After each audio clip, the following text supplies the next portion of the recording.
When we first started, after we purchased land in Haiti, I had it in my heart that the first building we would put on this piece of land would be a school, because our school was a thatched roof. We were using palm branches and these big logs, and it was 50 feet wide and 60 feet long.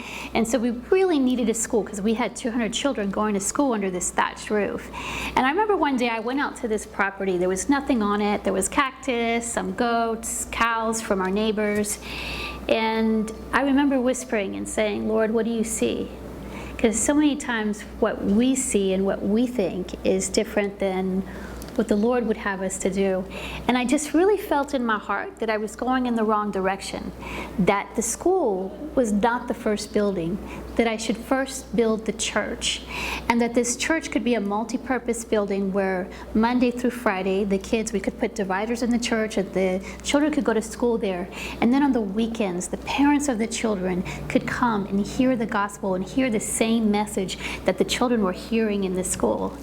And so that's exactly what we did. We built this church, and little did I know, when I thought a multi-purpose building, what this building would be used for.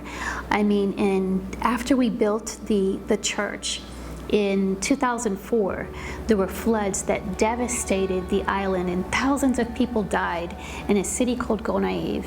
And we went to Gonaive, and we brought a lot of these children on a bus and to live with us. And for a season, they lived in this church.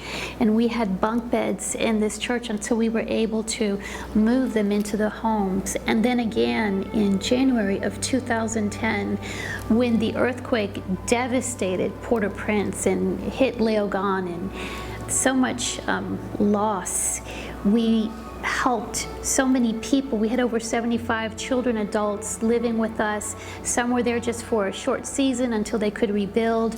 There was a children's home, a Catholic priest, and their building fell down, and they lived with us just for a season until he could get back on his feet.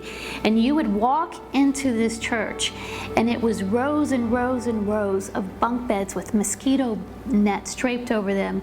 And I thought this was going to be for like a year or a year and a half.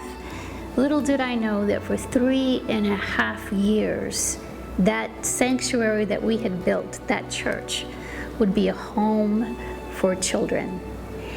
And for years, we did church in the cafeteria, we did the church outside, and I longed to have the church back. But as I stood in the front door one day and I looked I thought, this is the work of the Lord. This is a beautiful thing. And after 3.5 years, we were able to build beautiful children's homes for our kids and the families that just needed a temporary place to stay. We're able to go back to Port-au-Prince.